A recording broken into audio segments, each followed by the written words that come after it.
ఆనాటి ముఖ్యమంత్రి గారు కేసీఆర్ గారు అనేక సందర్భాల్లో చెప్పారు అధ్యక్ష, కాపలా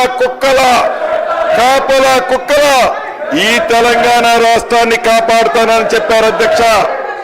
గౌరవ మాజీ ముఖ్యమంత్రి గారు కాపలా కుక్కల తెలంగాణని కాపాడలేదు అధ్యక్ష.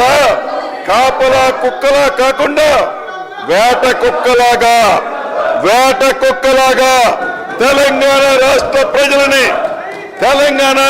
ప్రజల సొత్తుని కొల్లగొట్టుకున్నారు అధ్యక్ష.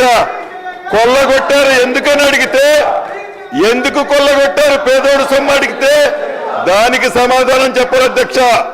నిన్నటి నుంచి ఏదైతే అనేక అంశాల మీద గౌరవ అక్బరుద్దీన్ గారు, అదే రకంగా సిపిఐ నాయకులు సాంబశివరావు గారు, మహేష్ రెడ్డి గారు, మిగతా మిత్రులంతా ఒక మంచి బిల్లు పెట్టాం, ఈ బిల్లుకి సహకరించాలని అక్బరుద్దీన్ గారు కూడా అనేక సందర్భాల్లో చెప్తున్నారు అధ్యక్ష.